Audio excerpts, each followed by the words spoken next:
പിതാവിൻ്റെയും പുത്രൻ്റെയും പരിശുദ്ധാത്മാവിൻ്റെയും നാമത്തിൽ ആമേൻ. യേശുവിൽ സ്നേഹമുള്ള സഹോദരീ സഹോദരന്മാരെ, പരിശുദ്ധാത്മാവ് വരുമ്പോൾ എന്താണ് സംഭവിക്കുക? പരിശുദ്ധാത്മാവ് വരുമ്പോൾ എന്താണ് സംഭവിക്കുന്നതെന്ന് നമുക്കാർക്കും നേരത്തെ മുൻകൂട്ടി പ്രവചിക്കാൻ സാധിക്കുകയില്ല. അത് ദൈവത്തിൻ്റെ കാര്യമാണല്ലോ. ദൈവം എന്തൊക്കെയാണ് ചെയ്യാൻ പോകുന്നത് എന്ന് നമുക്കാർക്കും നേരത്തെ പറയാൻ സാധിക്കുകയില്ല. എങ്കിലും പരിശുദ്ധാത്മാവ് വരുമ്പോൾ നടക്കുന്ന ഒരു കാര്യത്തെപ്പറ്റി നമുക്ക് ഈ സമയം അല്പനേരം ധ്യാനിക്കുകയും പ്രാർത്ഥിക്കുകയും ചെയ്യാം. അപ്പസ്തോല പ്രവർത്തനം 2-ാം അധ്യായത്തിൽ 4-ാമത്തെ തിരുവചനത്തിൽ നാം ഇപ്രകാരം വായിക്കുന്നു: അവരെല്ലാവരും പരിശുദ്ധാത്മാവിനാൽ നിറഞ്ഞു. ആത്മാവ് കൊടുത്ത ഭാഷണ വരമനുസരിച്ച് അവർ വിവിധ ഭാഷകളിൽ സംസാരിക്കാൻ തുടങ്ങി. അപ്പോൾ പരിശുദ്ധാത്മാവ് വരുമ്പോൾ മനുഷ്യന് ലഭിക്കുന്നത് ഭാഷാവരമാണ്. അന്ന് പന്തക്കുസ്താ തിരുനാളിൽ ജെറൂസലമിൽ ലക്ഷക്കണക്കിന് യഹൂദർ ഒരുമിച്ച് കൂടിയിരുന്നു.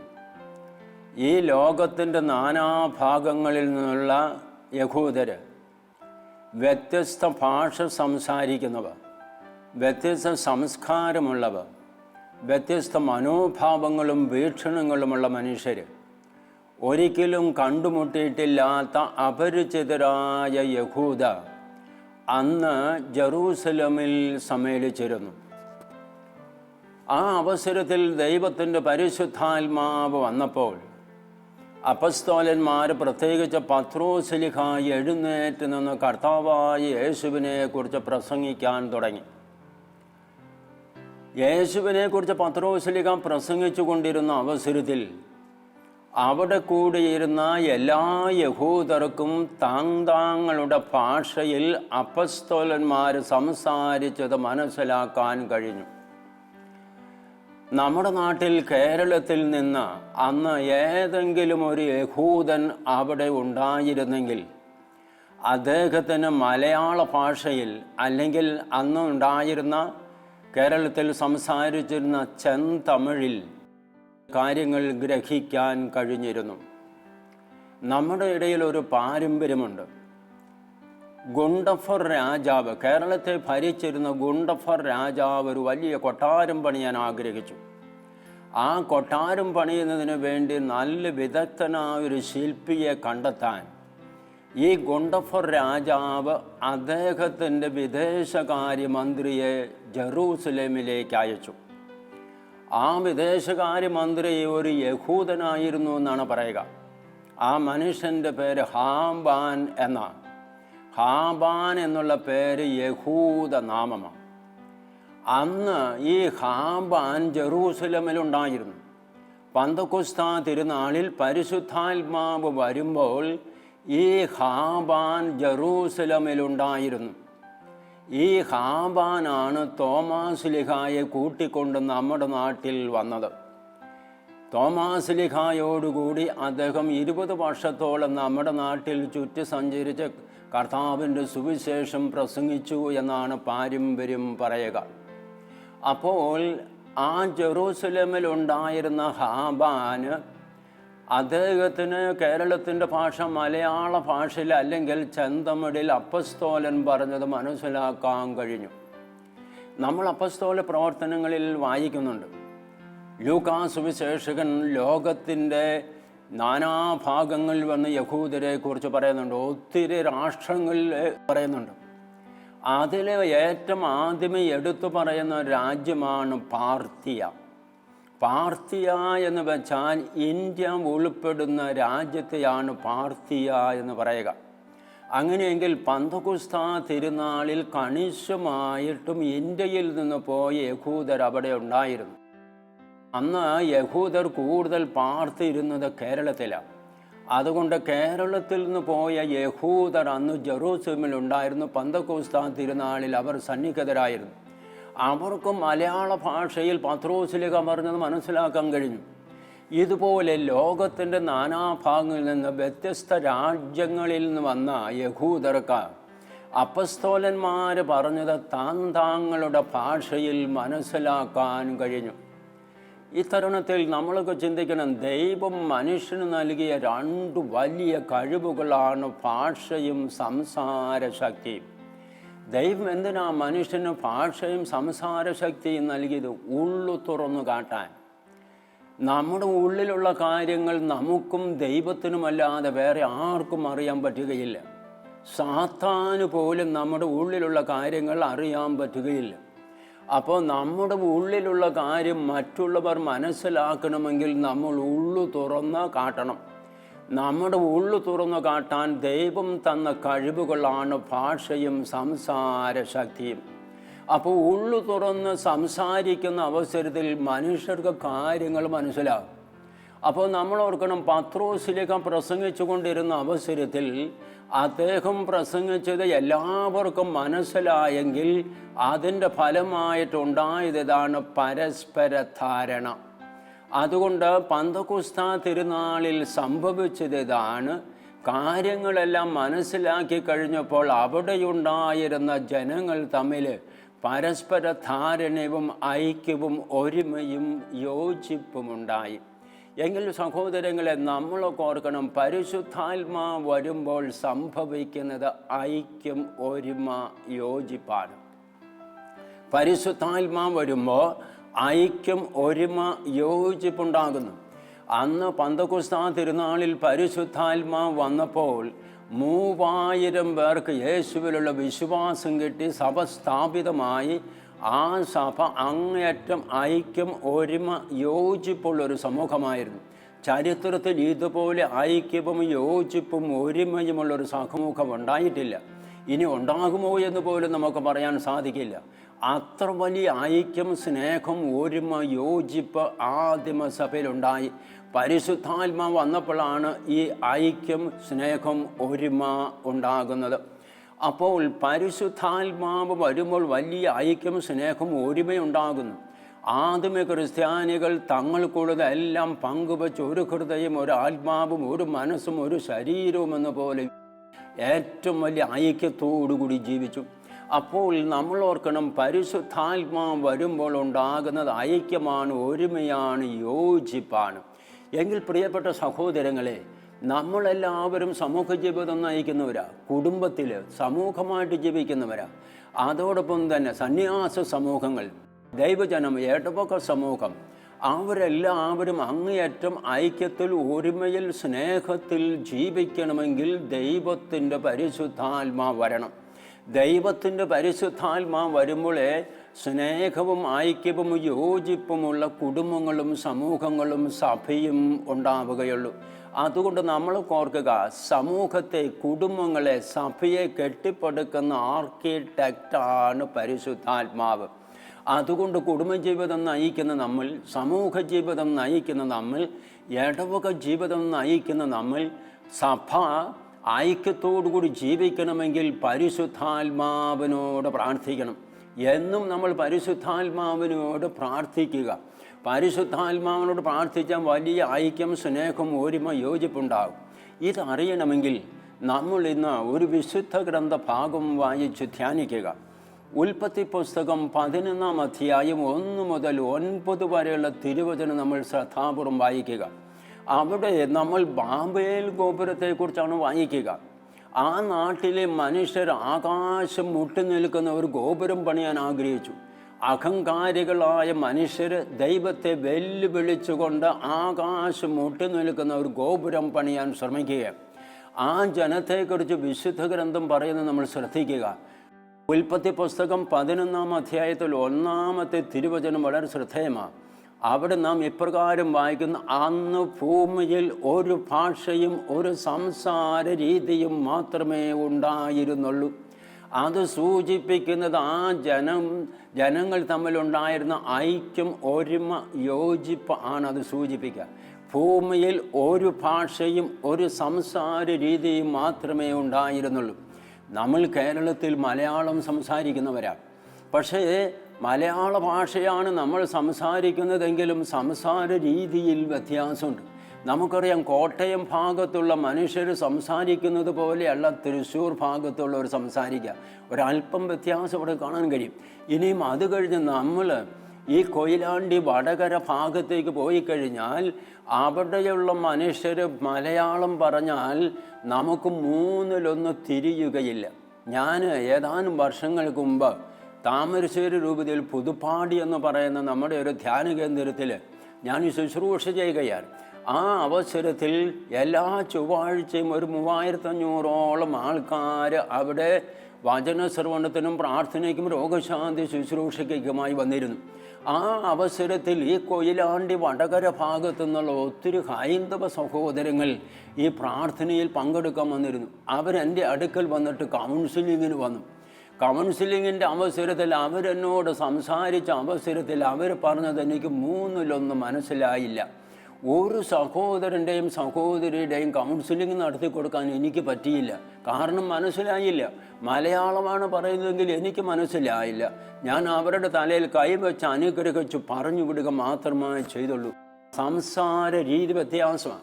എന്നാൽ ഈ ബാബേൽ ഗോപുരം പണിയാൻ ശ്രമിച്ച ആ മനുഷ്യർക്ക് ഒരു ഭാഷ, ഒരു സംസാര രീതി എന്ന് വെച്ചാൽ ആ മനുഷ്യർ തമ്മിൽ വലിയ ഐക്യം, ഒരുമം, യോജിപ്പ്. അതുകൊണ്ട് അവർക്ക് എന്തും ചെയ്യാൻ സാധിക്കും.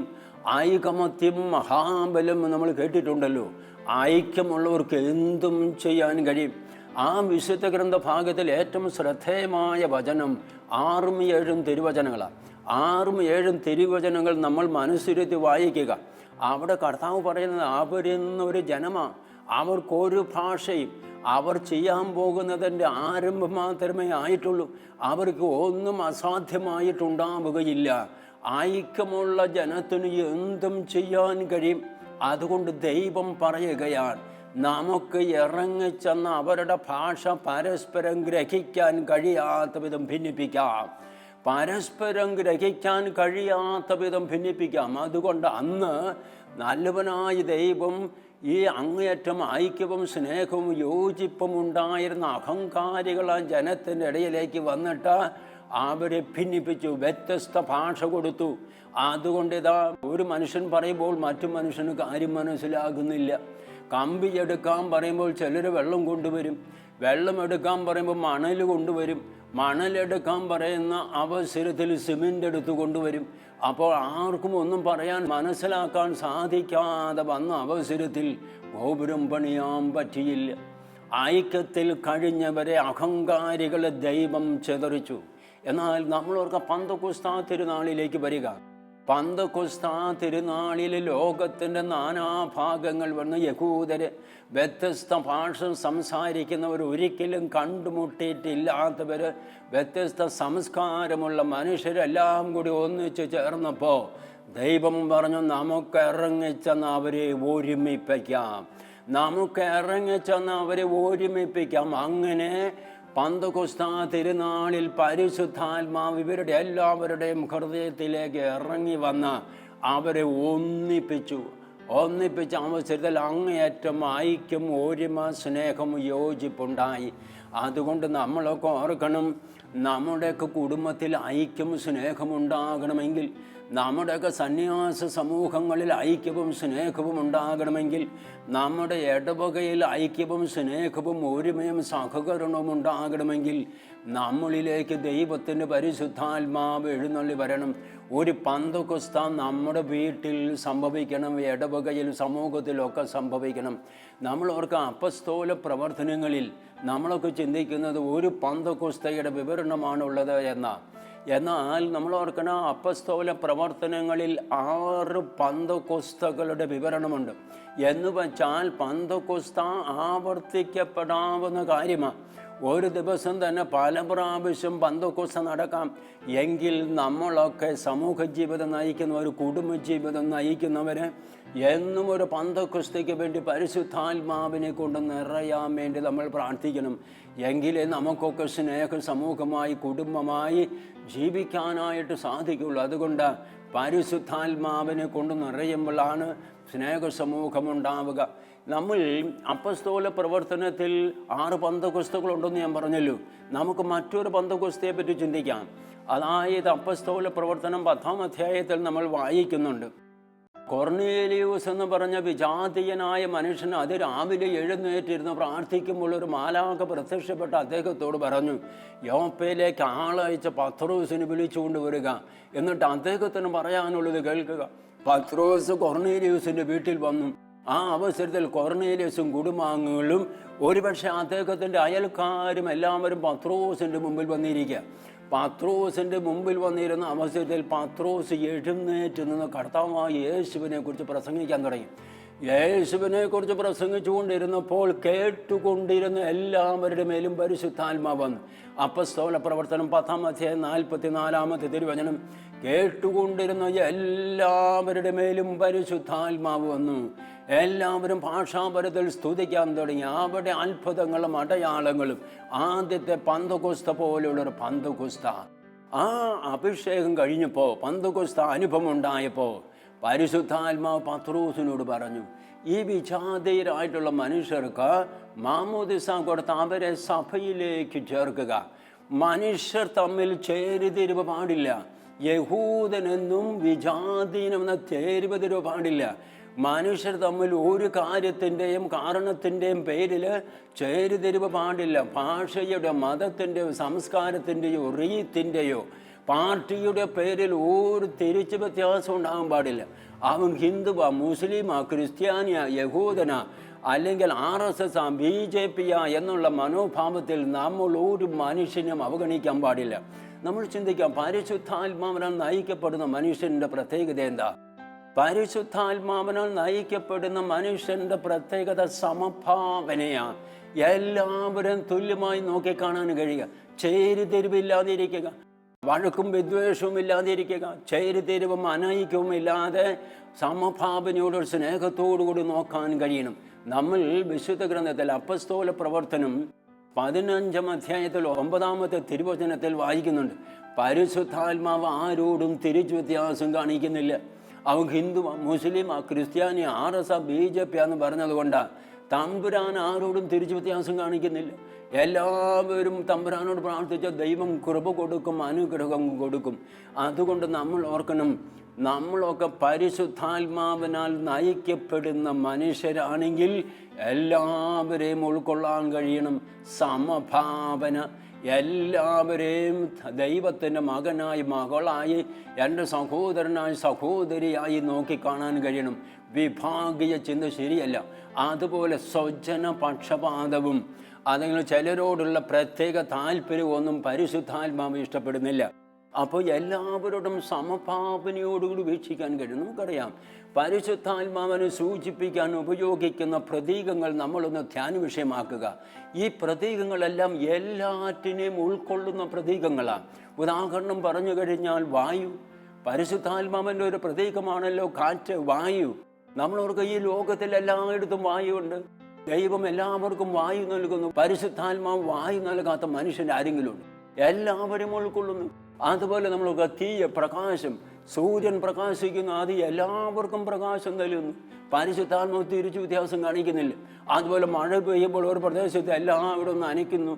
അല്ലെങ്കിൽ ഒരു പുഴ ഒഴുകുന്ന അവസരത്തിൽ പുഴ പോകുന്ന സ്ഥലത്തുള്ള ഭൂമിയെ മുഴുവൻ നനയ്ക്കുകയാണ്. അവിടെ ചില സ്ഥലങ്ങൾ നനയ്ക്കാതെ പോകുന്നില്ലല്ലോ.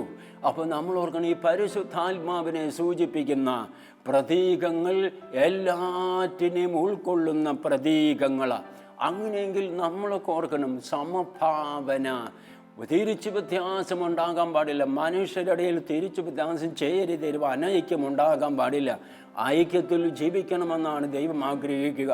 എങ്കിൽ നമുക്കറിയാം, ആദിമ ക്രിസ്ത്യാനികൾ, യഹൂദ ക്രിസ്ത്യാനികളും വിജാതീയ ക്രിസ്ത്യാനികളും കൂടി ഐക്യത്തിൽ ഒരുമയിൽ കുറേ നാൾ ജീവിച്ചു.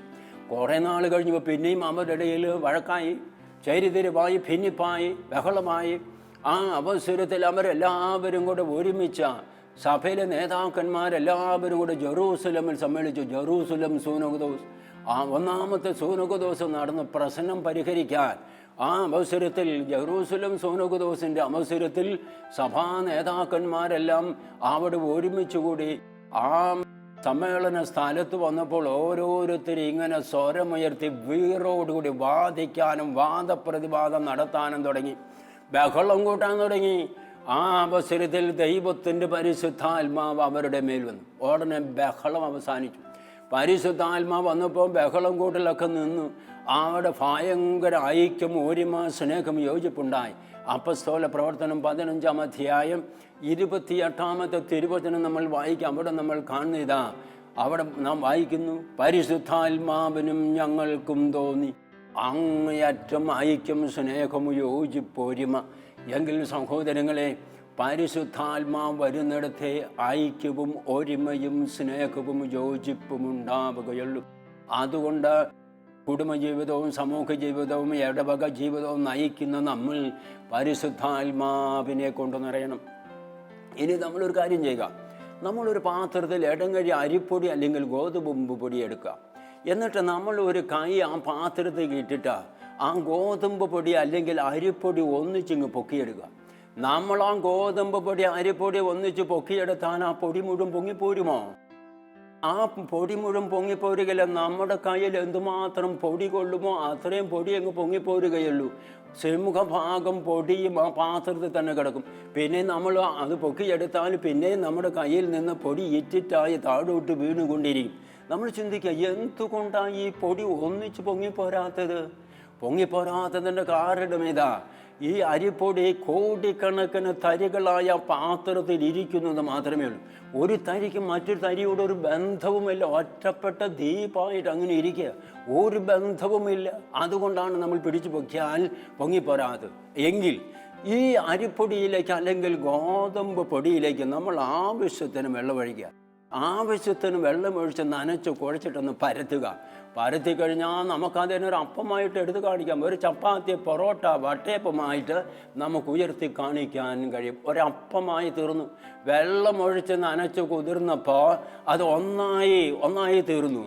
ഇനി നമ്മളെല്ലാവരും വിശുദ്ധ ഇരണേബൂസ് പറഞ്ഞ ഒരു ചിന്ത നമ്മുടെ ധ്യാന വിഷയമാക്കാതെ ഇതാണ്.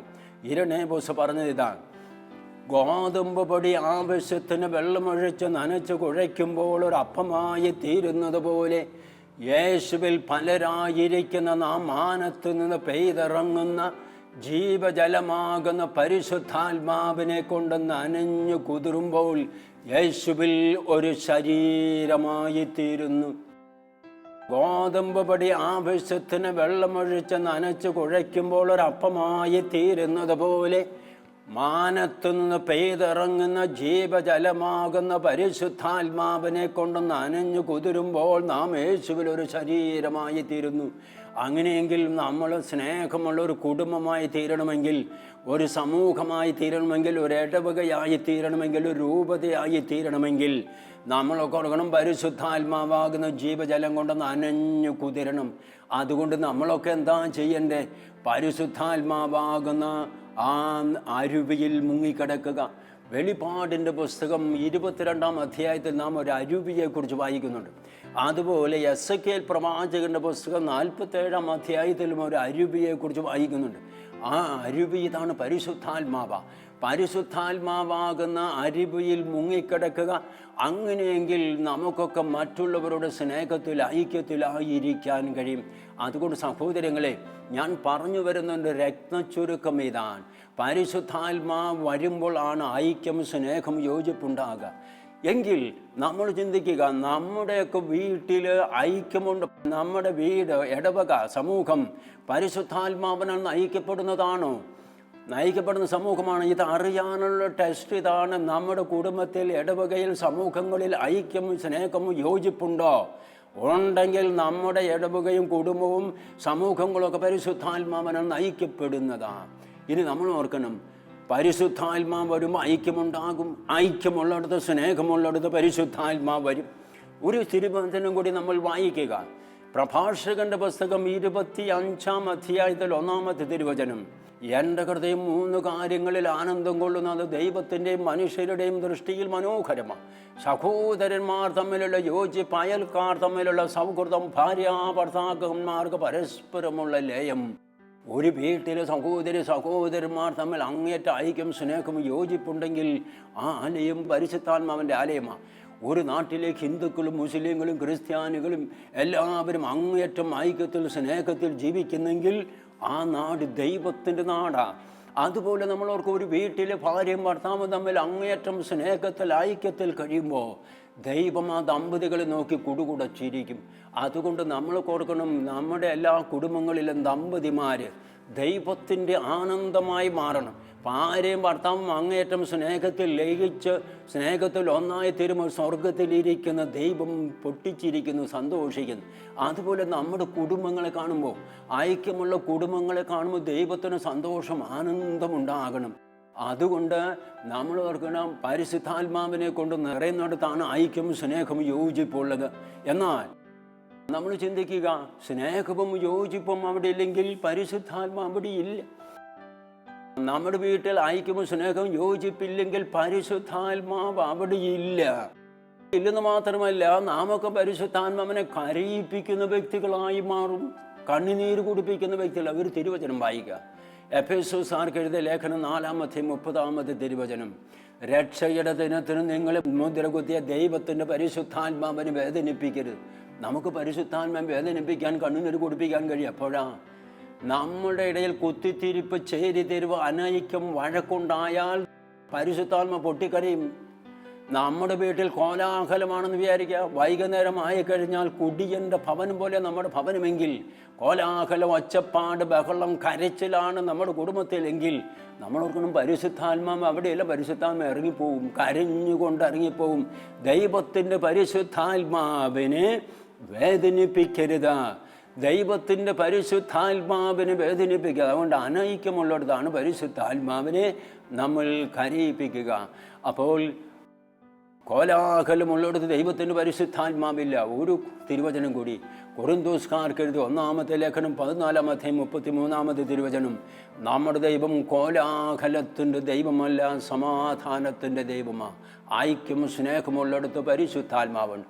അവസാനമായി ഒരു തിരുവചനം കൂടി നമ്മുടെ ധ്യാനത്തിന് ഞാൻ സമർപ്പിക്കുക. യൂദാസിൻ്റെ ലേഖനം 19 തിരുവചനം, പരിശുദ്ധാത്മാവില്ലാത്തവരും കേവലം ലൗകികപരമായി ഇവരാണ് ഭിന്നിപ്പുണ്ടാക്കുന്നത്. വീട്ടിൽ, സമൂഹത്തിൽ കുത്തിത്തിരിപ്പ്, ചേരിതിരിവുണ്ടാക്കുന്ന മനുഷ്യൻ പരിശുദ്ധാത്മാവില്ലാത്തവനാണ്.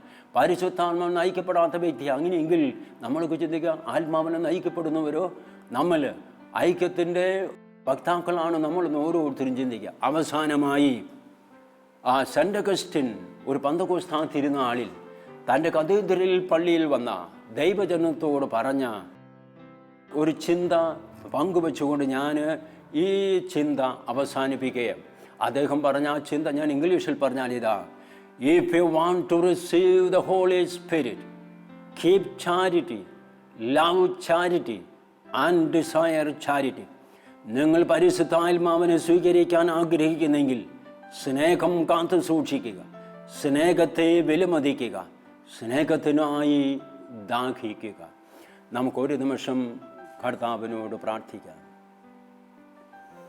പരിശുദ്ധാത്മാവായ ദൈവമേ, അങ്ങാണല്ലോ സ്നേഹത്തിൻ്റെയും ഐക്യത്തിൻ്റെയും ആത്മാവ്.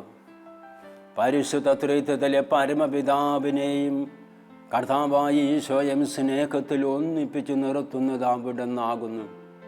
പരിശുദ്ധാത്മാവെ, പെന്തക്കോസ്താദിനം അങ്ങ്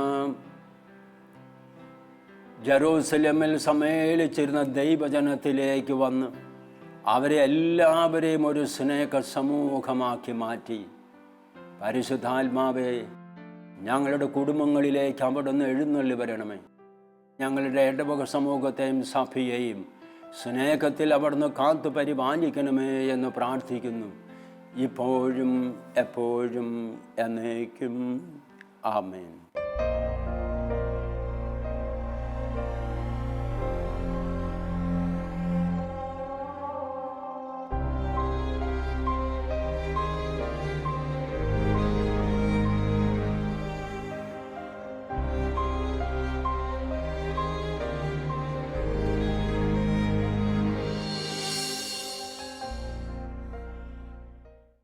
വിശദ വിവരങ്ങൾക്ക് director, divine vision, divine retreat centre, Muringoor, Chalakudy 680316.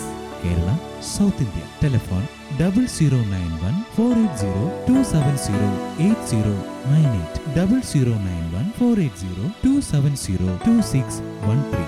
Fax 0091 480 270 8097. Email mail.divinetv@gmail.com. Website www.drcm.org.